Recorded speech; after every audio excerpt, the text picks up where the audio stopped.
Come join Kyle, John and David as they go through what's on the playlist. Find out what's everyone's favourite at Chicken Soup for the Soul Entertainment.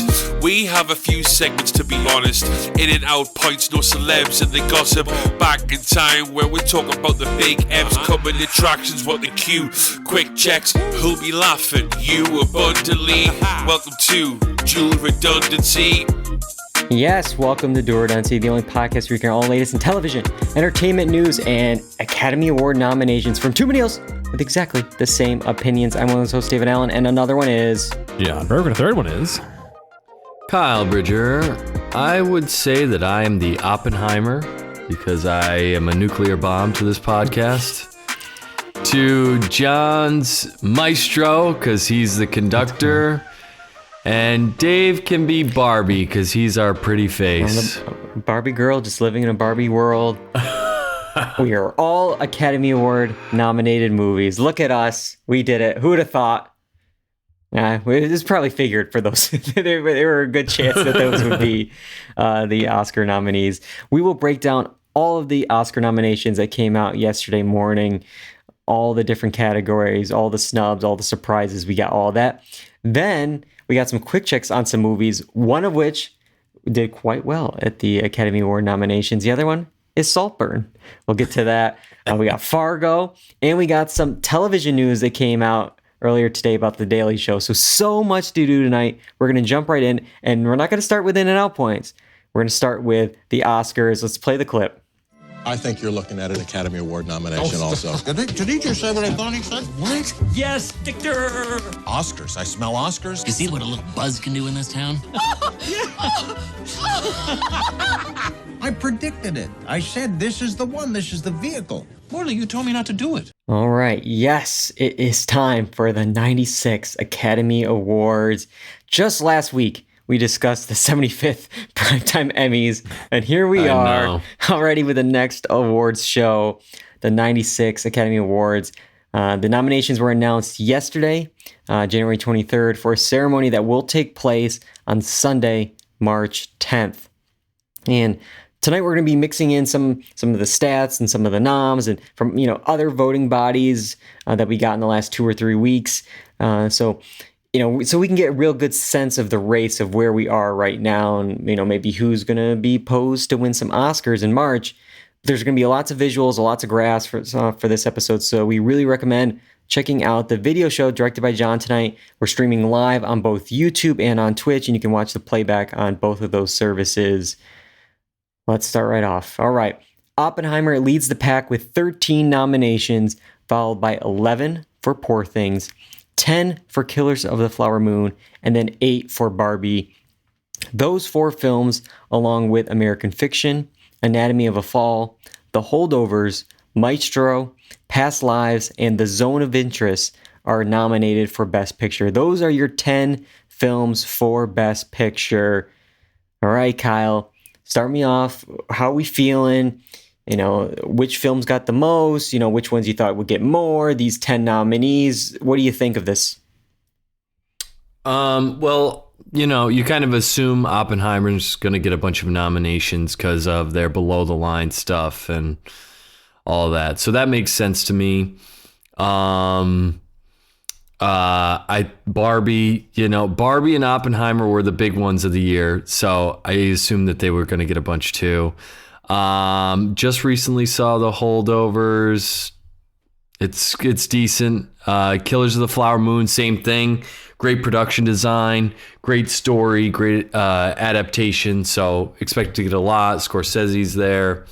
So a lot of this makes sense. And then you've got some movies which I've still yet to see, like The Zone of Interest and Anatomy of a Fall, which I are hearing from some people is like the best work of the year. So I'm very excited about this batch of Best Picture nominees we've got so far. Some feel like homework, like I said. I'm still working my way through Maestro. I don't love it. That's why it's taking me but you a said hot I second. was Maestro in the intro. Oh my goodness. Oh, no. We're dissing John now? What is this? Yeah, but I 2024? said it's because you're like the conductor. I It has see. nothing to do I with see. the movie. It's the not my status of hissy the fit that I movie. threw before the stream. Yeah. No. So it's just overall, I think it's been a decent year for me. Yeah, I'd say overall, it's like actually a really good lineup. I've only seen 6 of the 4 or of the 10, so I'm missing 4 still. But I heard great things at Anatomy of Fall, won the Palme d'Or at Cannes. Zone of Interest has been hearing good things. Past Lives, I heard great things. So I'm excited to see some of these other films.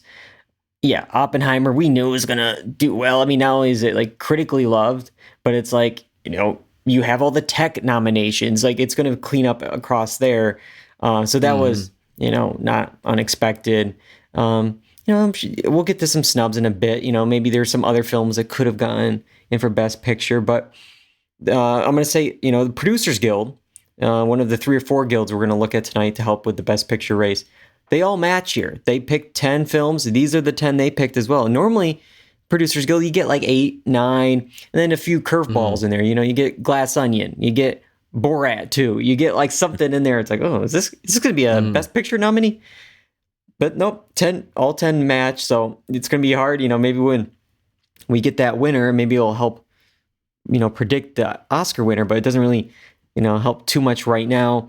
And then you look at the SAG Ensemble, Screen Actors Guild. It's pretty much these noms. These noms are. Sometimes they match with winners, but they've been matching less and less. But the noms are at least helpful because it's the same. The acting voters in the Academy. That's one of the larger branches, so you can get real sense with how SAG is going, at least for the acting awards. But for the SAG, it was American Fiction, Barbie, Killers of the Flower Moon, and Oppenheimer. They all match with Best Picture. The only one that is subbed out here is The Color Purple. So they got a SAG nomination. They didn't get an Oscar Best Picture nomination, but you gotta think that's good news for Oppenheimer, for Killers, for Barbie, and for American Fiction. Like that certainly helps them with Oscars. But yeah, I mean, if we're gonna look at some other like Best Picture snubs, it's hard to argue based on like if you actually look at those noms, like what I was showing, like in the 10, 9, 8, all the different films there, because the top 9 films nomination wise all got in for Best Picture. It's Napoleon actually has 1 more than Past Lives. So Past Lives has 2 nominations. Napoleon has 3 nominations. So maybe it's like, I guess you could argue, it's like, oh, should Napoleon have been on this list? But like, then you look at like which nominations actually like Napoleon got versus Past Lives. Past Lives got a screenplay nomination. Napoleon got more of like the tech nomination. So, so it's like, so it makes sense. Like these are like, they got picked up hardware in other places. They're going to probably pick up, at least, some Best Picture noms as well.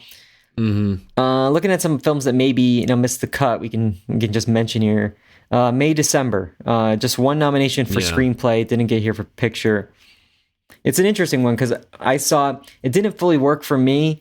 And I feel like with the Academy, it's a film that kind of is like, not like making fun of acting, but kind of like of like Hollywood and stuff. Yeah. So it's like maybe it's just like, no, we don't want to reward that them making fun of us. I think maybe it could have gotten some acting noms, but we'll talk about that. Yeah. I'm fine with it being off the Best Picture list. I wouldn't say it was one of the best pictures of the year. Yeah, The Color Purple, which we mentioned, got 1 nomination, I believe, in acting, not here for Best Picture. And then Saltburn, Priscilla, Asteroid City, all got 0 nominations. All of Us Strangers, heard a lot of great things, especially about Hot Priest, Andrew Scott there. But got 6 BAFTA nominations, including director and screenplay, but nothing at the Oscars. Any other snubs you can think of, Kyle, or is this a pretty good top 10? No, I think this is a pretty good top 10. I was honestly, when we'll talk about it later when we talk about Saltburn, I was entertained by Saltburn, but I definitely don't think it should be in the top top I saw tweets nominations where here. it's like, hey, this isn't the MTV Movie Awards here, guys. It's I the know, Oscars. And I can kind of see that a little bit. I don't know if I would go that far, but it's it's not. But Yeah. the one that is cleaning up right now is Oppenheimer, just one shy of the Oscar nomination record that's shared by All About Eve, Titanic, and La La Land. But it could have tied it, and the one it's like missing where I think it could have gotten it is the special effects, the visual effects, because they made such a big deal. They're like, there's no visual effects in this movie. It's all practical. And then after the fact, they're like, well, wait, there are some effects. Like, we have to. And it's like, oh, too late. You already ingrained that into us. Like, you could have maybe gotten a nomination there, too. But you missed the short list on that. But, you knew it was going to dominate.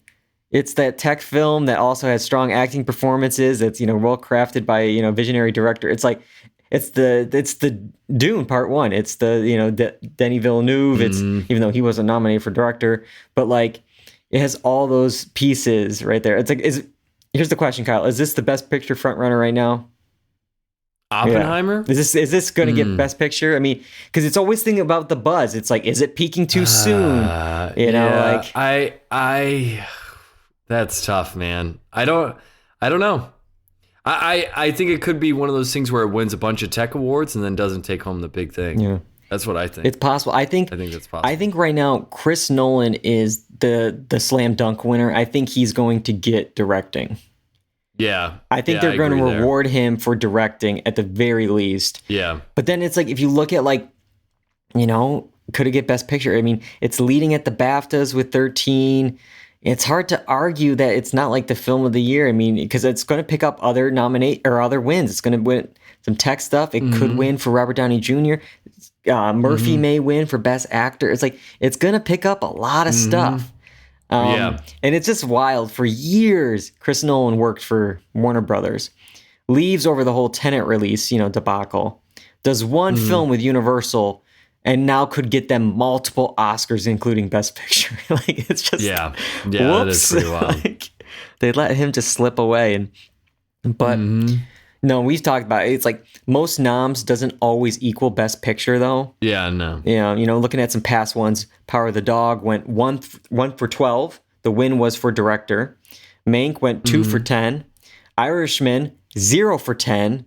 Roma 3 out of 10. So it's like, it's tough. But then last year, we at least had something that broke the trend and delivered Everything Everywhere All at Once, had the most noms, and it cleaned up at the Oscars. So maybe the trend is over. Maybe Oppenheimer can win big. But yeah, no, it's Chris Nolan. I mean, it's sure. It's a well-liked film with a bunch of Oscar nominations. Like, I feel like something like The Power of the Dog is like, it had a bunch of nominations, but I don't know that people love the film. Yeah. Like, they were like genuinely like thought this was the best thing. Yeah. But Oppenheimer, I think critically and commercially was well received. So yeah, definitely. Yeah. And talking a little bit more about like the directing race here. We got Martin Scorsese becoming the second most nominated director with 10. Or at least a live director, because William Wyler holds the record for most nominations for a director, but he has second most with 10. He passes Spielberg here, but Spielberg did actually extend his record for Best Picture noms with 13 because he is a producer on Maestro. So that's pretty cool. And I guess the biggest snub here, if we're looking at it, the internet's definitely been talking about it, is Greta Gerwig not making in for Barbie. 3 of her films are Best Picture noms. She's 3 for 3 on that, but misses out on directing. And if we look at the Directors Guild, another guild here, they differed on pretty much 2. So the Directors Guild of America went with Greta Gerwig for Barbie, Yorgos Lanthimos for Poor Things, Christopher Nolan for Oppenheimer, Alexander Payne for The Holdovers, and Martin Scorsese for Killers of the Flower Moon. So with the Oscars, we switch out 2. Justine Tourette and Jonathan Glazer for Anatomy of the Fall and The Zone of Interest, respectively, made it in over Greta Gerwig and Alexander Payne. So they, we got three that carry over. So I think it's good news for those three to have a guild behind you. But yeah, it's just interesting. No Greta Gerwig. Yeah, I think that was a big shock. Yeah, I think so too. Yeah, I don't really know what to say about it besides it being a shock.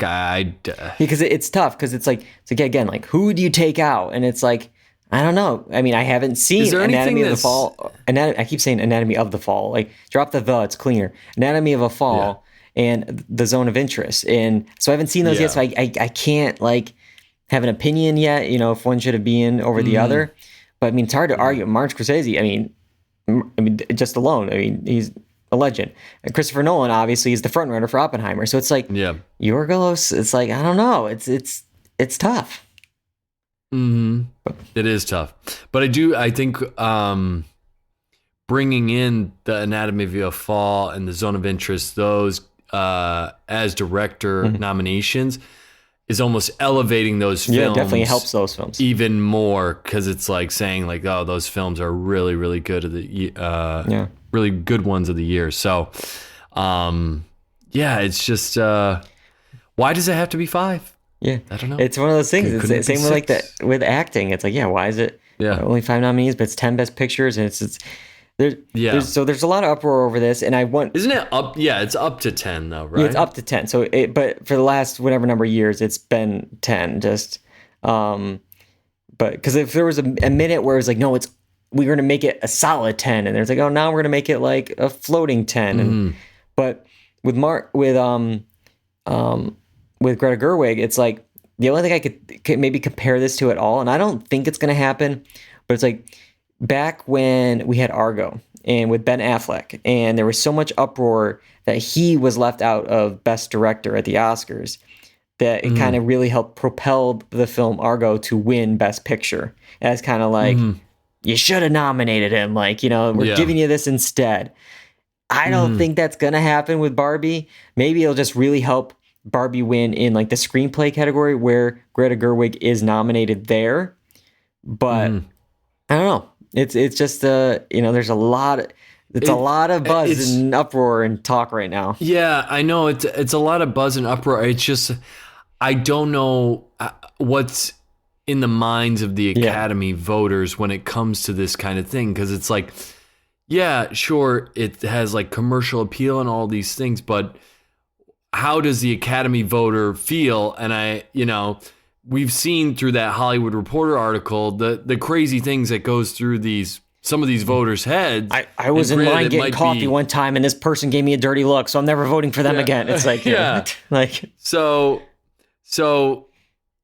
we really don't. But it's hard to kind of separate Barbie from Greta Gerwig because she championed that film. It was her baby, and she adapted something that could have been corny as hell, and she made it into a Best Picture nomination, which is pretty impressive. Definitely, and it made like a gazillion dollars.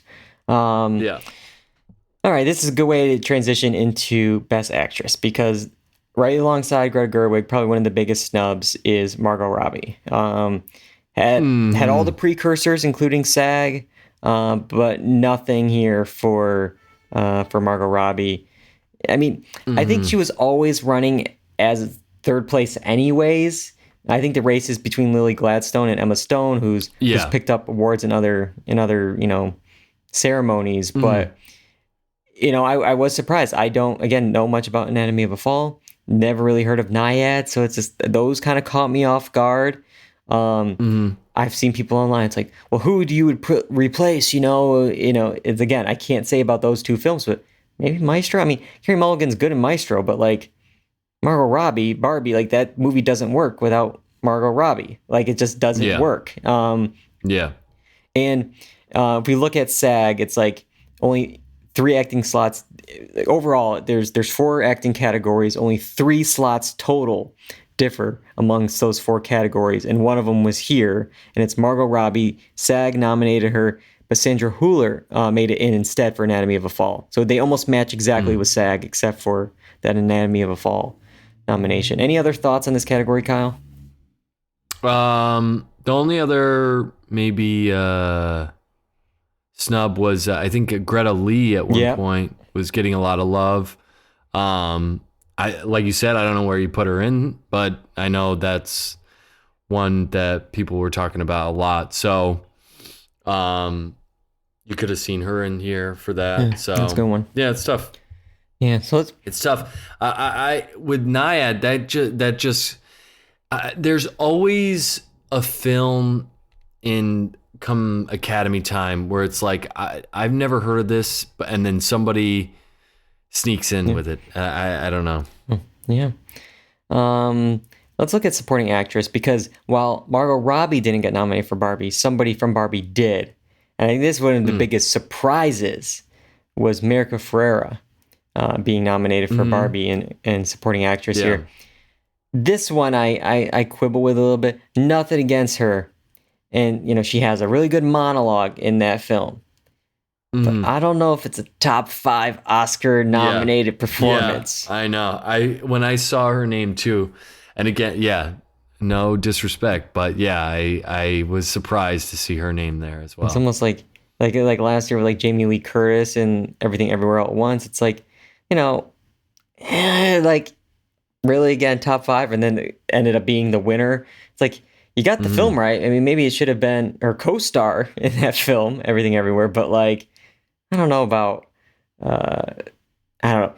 I also, sorry, seeing Emily Blunt's name there, I just felt like in the Oppenheimer again, there was nothing really for the female characters. There wasn't like a meaty role for them, and which is a shame. Yeah. But I don't know. No, I had the same exact. There could have been somebody else. She has a moment in that film, but again, it doesn't feel like a fully fleshed out character. So it's just like, I think it's just like, oh, she's been great in other things. It's time to nominate her. And it's just, it doesn't. So I feel like this is like one of more of the weaker categories because of those two. Divine Joan Randolph is, I think, definitely the favorite in this category for the holdovers. Yeah. If we look again, SAG, these pretty much match, but except for America Ferrera. Instead, SAG had Penelope Cruz from Ferrari as their nomination. But yeah, I just think it's just interesting. It's like, lead was so stacked. I don't know what categories that Julianne Moore and Natalie Portman were running in for May, December. Yeah. Were they both going lead, or were they splitting it? Like you had like Judas and the Black Messiah, where like Danielle Kaluuya went lead, but then Lakeith Stanfield went supporting. It's like, were they doing something like with that with their agents? Like, oh, I'll be the lead, you be the supporting, and whatever. Either way, I would have thought maybe one of those, actresses would make it in one of these, but nope. But I don't know. We can move to supporting actor, and if you're not nominating Barbie, you're gonna nominate Ken, and that's what we got here. And again, there's a lot of people. Wow. It's like, did you see the movie? Yeah. I know. But it's a fun performance though. Like I like the performance. Yeah, I love the performance too. It's just the optics of nominating him and then not the others. Oscars are what, the Dojo Mojo Casa or whatever it is. Like it's just wild. Yeah. Wild. Yeah. I honestly, out of who I've seen, Robert De Niro in Killers of the Flower Moon kills that role. I was really impressed with it. Maybe it's because of his more recent stuff that I'm just like, my expectations were lowered. But no, I mean, he really delivered in Killers of the Flower Moon. I was really impressed with him. I don't get the Robert Downey Jr. nomination. I think that's one of more of like the legend thing of like, he's been nominated before, he's been working for decades, he's back after doing the Marvel thing, and he's back being serious. Like, I think that's where it is. So he's still the favorite in this category. I think he got real blessing when Charles Melton, who was getting a lot of early precursors, he was picking up, all those critics groups. It's like, and it was kind of like beating him, and with him not being here, I think that makes this path a little bit more clearer. we look at SAG, again, this is one of the last categories not to match perfectly here. They had these 5 films, but for Poor Things, SAG had Willem Dafoe. Here at Oscars, they had Mark Ruffalo. We do a little Oscar draft with some of our friends, and we pick actors, a couple years ago, and you rack up their nominations throughout the way. And I have Dafoe, and even as someone like, I'm going to lose points, but I agree more with the Ruffalo pick for Poor Things. Even though I lose points in real life, I'd rather see Mark Ruffalo here. I love Willem Dafoe, but it's just, I think what Ruffalo is doing is just such a unique, fun, different character that we've seen him do, and so I was glad to see him get a nomination. Yeah, I agree. Yeah. Also nice to see Sterling K. Brown get his first Oscar nom. He's always great, so I'm glad he's picking up some love too. So good category. I mean, I do. I think it's a strong category for sure. One more acting category. It's lead actor. Matches with SAG, which means no Leonardo DiCaprio. SAG didn't have him. Oscars don't have him. Instead, good to see Coleman Domingo. Always love him, especially after the year he had with The Color Purple and Rustin. What do you think of this group? I think it's good. I think Bradley Cooper, that's what he was going for when he created this film, so it makes sense. I think Paul Giamatti is really, really good in The Holdovers. I really thought, and I've always said this because you were talking about that Oscar thing, because I have him in it, and I thought his Oscar chances were gone when I saw him doing the Scrooge in the Verizon commercials, and I'm like, what has happened to this dude? He needed some money. He needed I guess so. I guess it allows him to let him cook.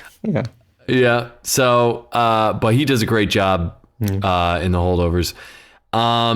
Personally, I have always been a huge fan of Cillian Murphy, and I think he does a fantastic job. And I kind of like him to see him win this. I think he's the front runner right now. I think it is close between Murphy and Giamatti. They're the 2 Golden Globe winners. Longtime, industry people. I think it's between those two, with Murphy having like the slight edge right now. But we'll have to wait and see. Poor Bradley, trying so hard. Got nominated for Picture, Actor, Screenplay. He's up to 12 nominations. He's going to be probably 0 for 12.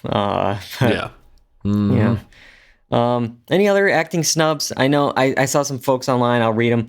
But, there was like this long shot, like Zac Efron maybe for Iron Claw. Greta Lee, you mentioned. Rachel McAdams and Best Supporting Actress, possibly. Any other ones stand out to you, Kyle? No, I think you have the ones that I had. I was going to mention the Zac Efron one, but I'm interested in that movie. I just don't know how well it was received. I think it just came out like at the wrong time. Like the promotion was in there. They waited so long to finally premiere it, and at that point, the buzz has already started, and you got to get that thing earlier. You know what I'm surprised by? I feel like Past Lives came out a while ago, and it still seems to be tracking okay. So I think it's a well-liked movie. So we got 2 nominations for Best Picture and also for Screenplay, and that's a great transition to talk about the 2 categories for Screenplay. I think Adapted is stacked. Like, it's really going to be a strong one. Initially, Barbie was supposed to, was almost seen as the front runner in original screenplay. But then for some reason, I guess it's based on toys. Like, it's based on, there's a lot also uproar on, like, is it really like adapted? Because it is an original idea. Because it's like, if you look at this, it's like, well, Maestro is based on a person. Like, it's like May, December.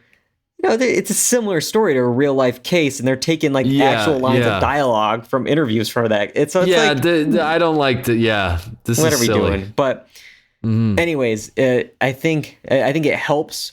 A film, like in the original screenplay, not to have Barbie there, because I think it easily could have been Barbie original, Oppenheimer adapted. We're for done. Sure. Yeah. But now it's a little more tougher, and which means with Barbie in there, I think it kind of maybe have pushed out Killers of the Flower Moon. That's not here at all. Which is to me is a big time snub because Killers of the Flower Moon was very well adapted, very very well adapted. Having read the entire book, so I would have definitely thought it would have been there, but I think it's just again, it's there's only 5 slots, and it's just you have Barbie, Oppenheimer, poor things. It's like, oh, those are locks, and then you get it's tough, but. I am glad to see Barbie get some below the line awards. I would have been really mad if it didn't get production design nomination. I think it definitely deserves it. Interesting, also not to have it in the makeup and hairstyling. I thought it would have been in that category. There's so many different Barbies. There's so many like different outfits and stuff. Like you would think like.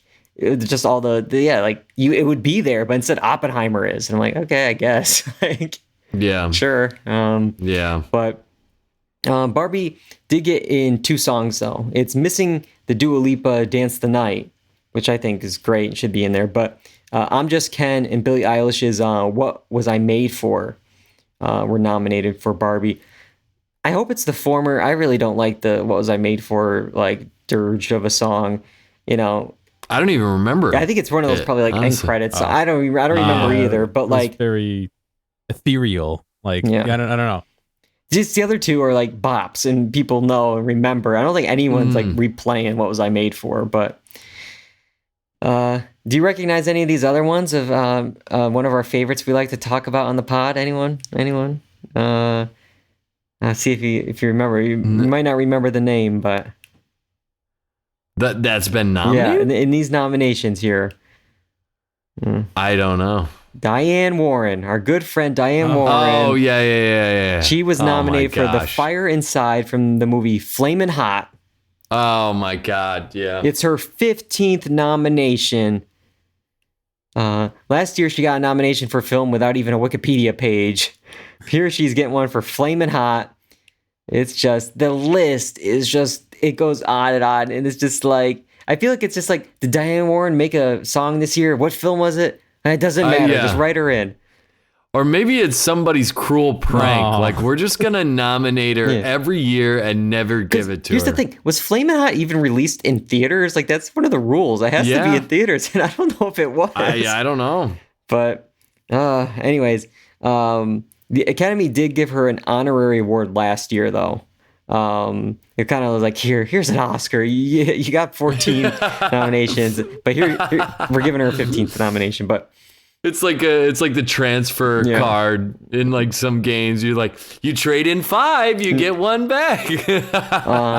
Jon Batiste though got one for his song from American Symphony. Many thought that was going to be the documentary to beat in the documentary category. Either that film or Still, a Michael J. Fox movie, but both of them missed the doc nomination.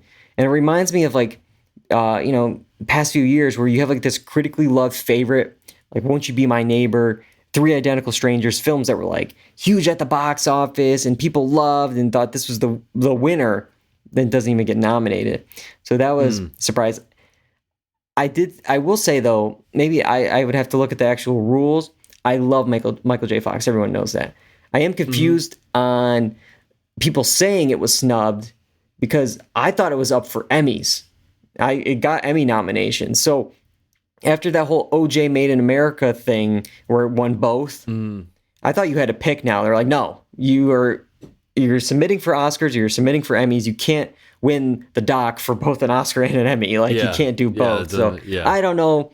Maybe there was some loophole I don't know about with this, but either way, it didn't get nomination. Maybe you're catching them right here, and the Academy will look at us as a source for catching their double dip. We'll be there. We'll be there to check him. Speaking of music, John Williams got his 54th Oscar nomination for Indiana Jones 5.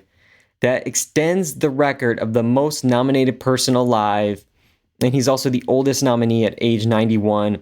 The all-time record for Oscar nominations is 59, which is held by Walt Disney. So, wow. I don't know. I don't think he's gonna. Maybe does he have 5 more films in him? Maybe. But we'll wait and see. If I was somebody looking to get an Oscar for a film, I'd look to have him as or at least the Oscar nomination. Score. Maybe get John Williams and Diane Warren teaming up, guaranteed an Oscar nomination at least. Yeah. And then one last one I'll bring up before I'll throw it to you guys if you have any other ones. The first Mission Impossible movie to get some Academy love. Got Best Sound and Best Visual Effects. And at first I thought, oh man, Marvel missed out on visual effects. And it's like, nope, Guardians is still there. But hey, at least no Ant-Man Quantumanium, whatever that mess was. Yeah. So, yeah. Any other below the line stuff, Kyle, that you want to mention? Any of these tech awards?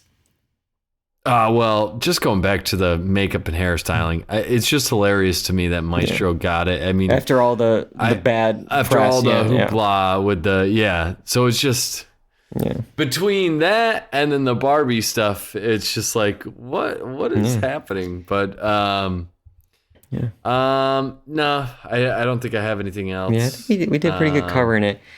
I'll be interested to see how the ratings do for this because there's been when you have Barbie and Oppenheimer, that's would the hope thing. It's going to be higher. That's the thing. It's like they've always complained, the films are too small and indie and no one watches the film, so that's why the ratings are so down. And well, it's like these films, I think the nominations probably just between Oppenheimer and Barbie alone, but if you do all the top 10 here, over 2.5 billion worldwide. Like, you have people interested. Like, and I don't know. We'll see. I mean, Jimmy Kimmel is back for host. The Emmys hit an historic low, but the Golden Globes are slightly up. The Oscars are always at the end of the award season, so who the hell knows? But they can't complain that the films are not watched because everyone has seen Oppenheimer and Barbie. So yeah. All right. Well, that's it for the Oscar nominations. We're going to talk about one of the Oscar-nominated films that has 11 Oscar nominations, and we're going to do it in quick checks. Quick check. All right. I'm going to talk about Poor Things for a bit. Came out on December 8th. It's been trickling out into other theaters nationwide since then. Kyle and I saw it back on December 8th, so it's not too fresh in our minds, but we had to talk about it with so many Oscar nominations. And just to set it up a little bit here, Bella, played by Emma Stone, is a young woman brought back to life by scientist Dr. Baxter, who's played by Willem Dafoe.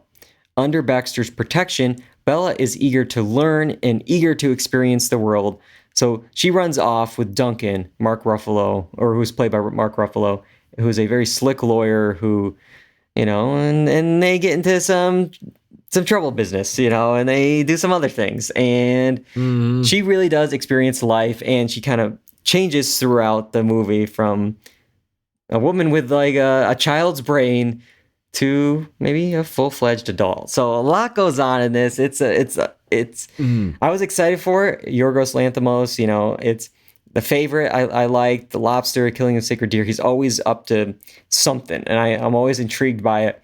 Plus, you have the cast of Stone, Ruffalo, Rami Youssef, Margaret Qualley, Willem Dafoe. So I'm like, this is made for me. And it is a wild plot. And, describing it may sound a little icky when it's like the amount of like wild graphic sex that, Emma Stone's character has, who technically has the mind of a child. It's like, this is a little icky when you actually stop and think about it. But Emma Stone fully commits to the performance. There's some really fun comedic bits, but I think overall, maybe my expectations were so high that maybe I was a bit let down. It's still very good, but maybe not as good as I heard or expected it to be. And for me, I feel like it ran a little long. Once we got to the brothel in Paris, I really started to feel the time, and that was before she, goes back and, spoiler, runs off with her original husband and then has to escape that. And it's like, oh, wow, we're doing a lot here. It's like, maybe if we cut some of those sex scenes, just a couple of them, could have been a little bit of a tighter production here. But, that's my thoughts on Poor Things. What do you feel about it, Kyle? I liked it. I thought it was funny. There's a lot. Mark Ruffalo's great. He's really good at this. He pulls off a lot of those comedic bits. And I think you're right about Emma Stone, her performance with that. She commits. Makes that part. Yeah, even better. I just thought the acting overall was very, very well done. Like Willem Dafoe and that kind of creepy facial thing he's got going The on. burping machine kind of, Yeah. So what I found interesting about this movie was that it kind of seemed like timeless, in that it could have been like, you couldn't tell if it was in the past or if it was in like this weird future or like this make-believe like steampunk, it was just like Tim Burton kind of thing. Yeah, it was interesting in that way. And I thought the writing was really well done because it put these different male characters in different perspectives in relation to the female, and it kind of just the dumb child female asking the simple questions to these men that have like are going by these norms and culture, and then being confronted with it when it's so like plain and simple has just led to a lot of comedic bits. So I think the writing in itself was very good as well. So yeah, I liked it. I thought it was funny. Yeah, I think I had it like a 4 out of 5. Like it, you know, I think that's what I had too. I maybe wanted a little bit more, but it's still solid. Yeah. All right, this might be like a great double feature, and it's John's film here. What do you got, John? Saltburn. I don't know if I want to own this one, but it's yours. Yeah, it's great. yours, Maestro. It was not my choice to watch. No. This is a weird one. This is a really weird one. The story is kind of the story of this university aged. I don't know what it would be over there. I think college it's at Oxford, I think. Yeah. A university age kid who it seems like he's kind of had a rough life, and he's finally on his own, and he meets somebody who's very well off and is kind of nice to him, and as the story progresses, we kind of see that he's trying to get in his good graces to be friends with him, and he's a bit sad when things aren't working out, but he eventually goes over to their place for the summer because his family is dysfunctional and his dad just died and all this stuff. And then we kind of learn, a little bit of spoiler here, that that's not really the case. There's a couple things in there that maybe he embellished or straight up lied about, and the story takes a weird twist at the end with him. I don't know. Am I spoiling this? I think let's spoil it. I think it's hard not to talk about it without spoil it. Yeah. He kind of orchestrated the death of everyone in this other kid's family in order to take over his massive estate. I think the only person he might not have killed is the father, who seems to have maybe died of natural causes. Yeah, but I mean, he seems like he put too much coke in his friend's drink so that he would overdose, and he kind of set up his friend's sister to commit suicide, and he pulled the tube out of the mother's, her breathing tube out while she was on her last legs, and he was setting up one of their other friends to take the fall for stealing stuff, and so he the twist is that he's orchestrating this, not that he's just unfortunate and happens to inherit his friend's stuff. So very weird. A couple of scenes that were kind of gross and unnecessary, like slurping bathtub water. I don't think I'd want to touch a drain like that with my tongue on a good day, let alone as someone bathed in it. So that was pretty unnecessary maybe, but overall it was just weird. Not my favorite film of the year for sure. So like going into this, I didn't think it was going to get like 8 Oscar nominations. I thought maybe like 1, maybe, something, whatever. Because it did get 5 BAFTAs, 3 Critics' Choice, 2 Golden Globes. It's like, maybe it'll get something here. It got 0, so, whatever. We all had seen it, so like it'd be fun to talk about. I agree with a lot what you're saying, John. So this is Emerald Fennell's follow-up to Promising Young Woman. And like that film, not everything fully connected for me in this. There's some moments that I enjoyed, and I was riveted by what was going on. And then there's others where I felt like probably the stuff you're talking about, it was for the memes or for the shock value. It didn't really. Yeah. I appreciate the attempt to be bold, but like, what are we doing? Like, I don't know. Like, where does this actually make sense? And I think you actually, the more you think about the film, it's like, does this actually make sense? Like, like Oliver's plan, really playing the long game on this, where it's like summer of 2006, he kills most of the family, only to finish everyone off 16 years later. To get like like he really was thinking about this for a long time, and then it's like, like this, he has this master plan, but it's also like, why? Like, everyone seemed like a nice guy to him. Like, sure, Farley was annoying, but like Jacob Elordi's character was nice to him. He helped him out. Like, why burn everything down? Like, so like, I don't know. It's just, there's a lot of stuff. It's like, okay, like the colors, production design looked great. I like how they shot it in like this aspect ratio. I think I was reading to like highlight the length and height of the Saltburn estate. You can really see it when it has a different aspect ratio to see it like taller and stuff like that. But yeah, it's a film. Don't watch it with your parents. I'll say that. But Kyle, what do you think? Maybe consider not watching it at all. No. What did you ask? What I thought of? I honestly, it wasn't my favorite, and mostly because I didn't like any of the characters. I hated them, all of them, every single one of them. I did not like. It is entertaining, but in the weirdest. You got to be into how weird these people are. Yeah. And I thought the way it was set up, where he's giving a narration and it makes it seem like a detective thing, like he's giving like a deposition or something. So I don't know if what he was saying kind of aligned with him just talking to this woman that has a tube in her throat. To me, it didn't fly. It felt kind of Scooby-Doo-esque. Like at the end where it's like, he's actually been doing this behind the back the whole time. It's like, it just felt like, oh, really? Like, it's a twist for, we need a twist. Like, why take the time to tell them if they're done? Like, I guess you're just gloating at that point. Like, I don't know. Yeah. It's just like, it didn't make logical he definitely sense. was gloating when he's running around to murder on the dance floor there at the end. Yeah. Oh, yeah, I know. That could be, I don't want to jinx it, but like for our Oscar bet, maybe we say the losers have to recreate. Oh my God. No. I don't, John, we've won 7 times. You think we're really going to lose it on this last one? Oh my Not God. risking it. Doesn't matter. Just okay. Yeah, maybe not.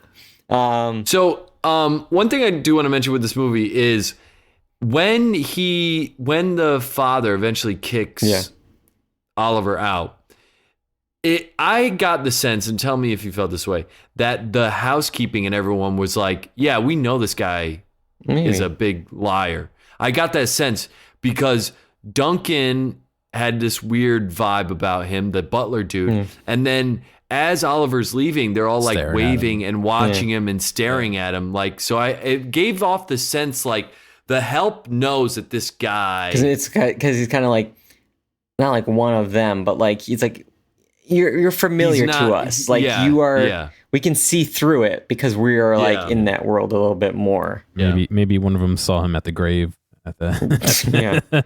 It's like, hey, hang on a second.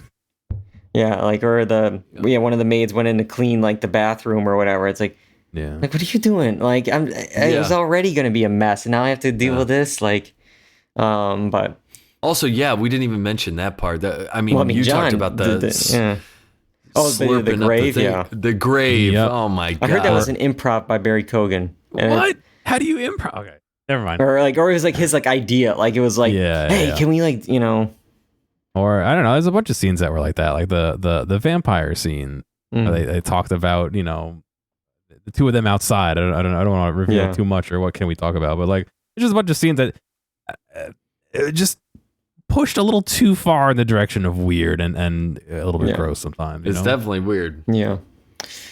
Well, all right. So it sounds mixed on Saltburn here.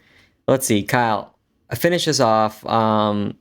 This show finished up in the last week. What do we got? What are we talking about? So we got Fargo. I don't even know how I'm going to sum this up, but just give us like the overall like feeling of the season. How did it pay off? Did it stick the landing kind of thing? Yeah, I think it did. I think it's the best season of Fargo by far. By far. In the past couple of years. Well, I mean, we've only had like like one season in the 5. past few years. No, but I mean, like, okay. by far of the okay. the seasons of Fargo that have come out, I think like of all the seasons, this one is the best. Wow, of the best of the wait. So give me of the past few. give me a ranking. Give me a ranking. what are you I'm so saying? confused at what you're saying. Give me a ranking. So how many Fargo seasons have there been? Like 4 or 5, So this is the fifth right? one, and this is the think- last one we've had in a few years. That's why we're confused. I know. So I'm saying the past seasons of Fargo, okay. I think this is the best one of the last like 3 or like. few seasons. All right, yeah, okay, of 2 seasons because that makes sense to me. Because all the memories, dude, I guess. combined. So to me, it's years. Here's I'm what saying years, and I I'll mean sum it up to seasons. see if we are on like the same sort of page here. To me, if I guess I would maybe put them in tiers. Seasons 1 and 2, you know, I like to go back and forth. Yeah. I know a lot of people like 2. They're at the top. Then I think the next tier is like 3 and 5, and then 4, at least for me, is an incomplete because I didn't finish it. But I'm like, you know, so if I'm going to do a quick ranking, maybe it's like 2, 1. You could quibble about 3 and 5, and then 4. Okay. So I guess it's in the middle for me. Yeah, I like of the 5. I think it would be my second favorite season. So I'll just give a rundown of kind of the characters where they left off. So we've got Dot. She gets taken hostage by Jon Hamm's character. She's able to kind of escape in this weird, SWAT rundown that Jon Hamm and his Patriot Front-esque crew has with the SWAT team.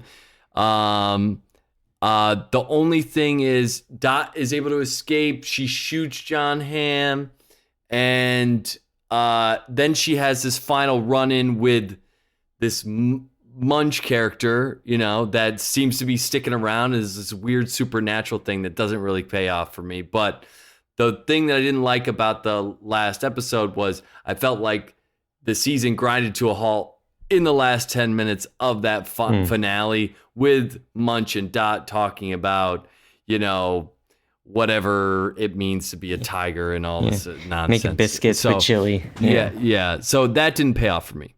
But Jon Hamm's character ends up killing Whit Farr, who's like the white knight for Dot, who kind of helps her escape. And I kind of saw that was going to happen. So Dot's mother-in-law, who's the crazy corporate lady, ends up, you know, having a conscience and kind of wanting to help her daughter-in-law after she realizes the horrors that have been done to her. And Gator ends up getting his eyes basically cauterized off by Munch in like a kind of display of force to Jon Hamm's character. So I enjoyed the season. I liked the little SWAT kind of interaction with the Patriot Front dudes. I thought some of the sound or the songs that went along with it were great, well timed. Like Toxic and YMCA. Yeah, there's some good needle drops. Yeah. So there was some good, funny moments. There was some intense, like kind of action or suspenseful scenes. I will say, I don't know how Fargo-esque some of this stuff is, though. You know what I mean? I think there like it starts doing like the branching out to other Coen brothers things, and then it's just we're in the mindset of those films, and it's expanding and expanding. Mm-hmm. For me, I'd say I think it's the reason why it's in like the middle tier for me. I was maybe like a bit like let down by like the end. While it was a nice scene, it was odd, as you mentioned, with Munch making biscuits at the Lionhouse. Just the rest of the finale for me felt like 6 or 7 epilogues back to back. Like I maybe expected a big shootout after like all the drumming and all the penultimate episode, and then it was kind of yada yada. You know, you shoot Roy early on, then he's captured, And that's like all pretty early. So like after that build up, for all of it to like just kind of be done in like the first few minutes, it felt like a trick. It's like, why didn't the other episode just end? It's like, no, you wanted to hook us to get us, big things coming. And then it was this. And I thought the season started really strong. And I just felt like it kind of spun its wheels a bit at the end. Like just kind of like some of those episodes I feel like could have been like pushed together a bit.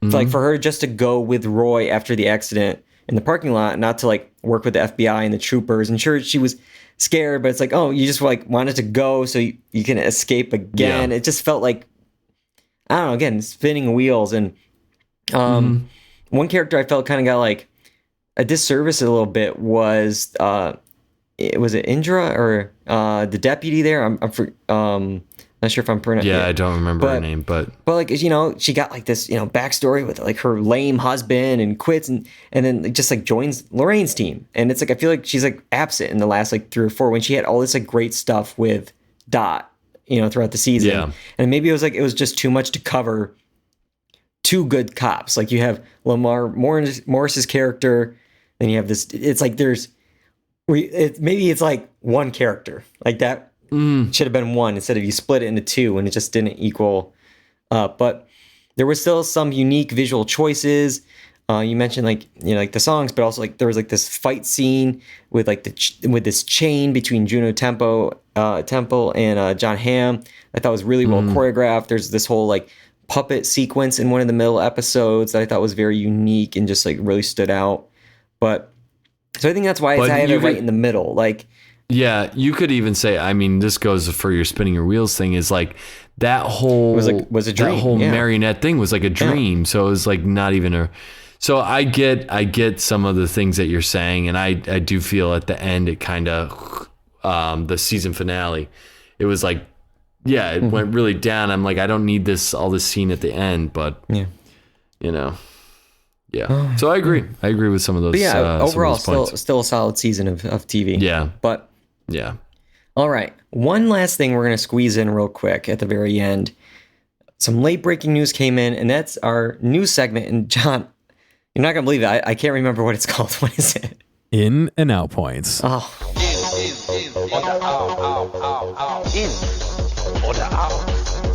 In, out, in, out, in, out. I remembered it at the beginning of the show, but I couldn't remember it when we actually are doing the segment. It's just so weird. But after a year-long search for Trevor Noah's replacement of The Daily Show, Comedy Central has finally found one for at least one of the 4 days in the week. Jon Stewart. Jon Stewart is returning to The Daily Show. He's going to be hosting Monday nights through the election this year. Mondays are like the more popular night of the week for The Daily Show, but also it's the night where you can comment on, a week worth of news, Thursday, Friday, Saturday, Sunday. Like you have all that material. And then the rest of the week will be the team of correspondents. But Stewart will still act as executive producer for this run through the election. Kyle, what do you think of this news today? Not surprised by it. Really? I mean, I know that they needed a host of some kind, and they probably wanted someone big coming up for the 2024 election. Why not go back to a trusted source? So that was my thinking.